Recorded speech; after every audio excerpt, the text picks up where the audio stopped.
سلام، امیدوارم زندگی و کارتون خوب است و آزادی آنلاین رو تماشا میکنید. از ویدیو شاید پی بردید که امروز دایر به مناسبت پلیس روسیه با مهاجران تاجیک صحبت میکنیم. این صحنه بازداشت دلشاد قریف، یک شهروند تاجیکستان است که به سبب نداشتن سند روز 11 ایول در ناحیه دمدیده و در مسکو دستگیر شده است. رفتار درشت یا دغل افسران با مهاجر تاجیک کاربران زیادی را در صفحه رادیو آزادی در اینستاگرام و هم فیسبوک به خشم آورد که گفتند پلیس روسیه حق ندارد با کسی چنین رفتار کند. یکی نوشته است که رفتار ماموران پلیس مثل رفتار فاشیستان گستاپو است. کاربر با نام بلاف در صفحه ما در فیسبوک نوشته است: شما چرا حیران میشوید؟ آنها مردم خودشان پیرزنها را میزنند، مگر با شما تاجیکان ساز میگیرند؟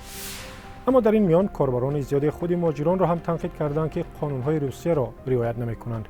کاربر با نام 577 یکی از آنهاست و چنین شرحی را در صفحه ما در اینستاگرام گذاشته است: البته رفتار ماموران پلیس غیر قابل قبول است و باید آنها را جزا دهند، اما ای مردم، وقتی به کشور بیگانه می آید قانون را رعایت کنید، مشکلی هم نمی شود.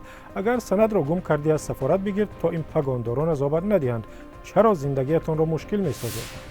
فلودولز هم عین گپ را در اینستاگرام گفته است و از مهاجران تاجیک در روسیه خواسته است که شکایت و گله را کمتر کنند و فقط قانون را رعایت نمایند تا به دردی سر گرفتار نشوند. او چنین گفته است: این مهاجران تاجیک یک عمر نه سند دارند نه پول، دائما در پرابلم غوطیدند. سند که نداریم مگرم همین کارا کنند. کشور بیگانه آمدی، قانونهایش را رعایت کن.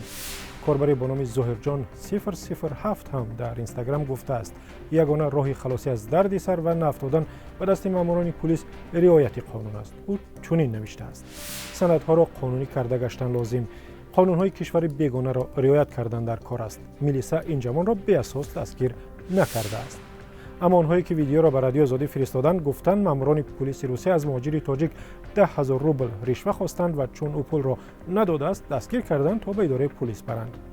کاربران زیادی با استفاده از فرصت مناسبت ماموران میلیسا در تاجیکستان را هم تنقید کرده گفتند که آنها مثل پلیس روسیه رفتار میکنند. مهراج‌الدین الهامزاده در فیسبوک گفته است: اگر میلیساهای ما در جای اینها باشند از آنها بدتر میکنند.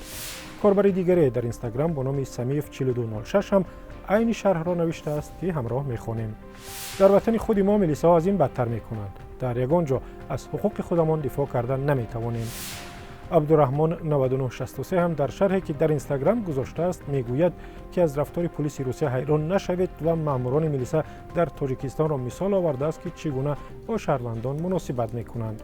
او نوشته است: هیچ جای تعجب نیست که با ما چیها میکنند، زیرا ما برای آنها بیگانه ایم. از این هم بدتر منظره هایی است که در سرزمینی صاحب استقلال ما روی میدهد که عادی ترینش ابلهه می باشد. در این میان کاربر با نام MP 1333 به مشکل بنیادی یعنی بیکاری در تاجیکستان و حضور زیادی مهاجران تاجیک در روسیه اشاره کرده است که بیشتر از 1 میلیون نفرند.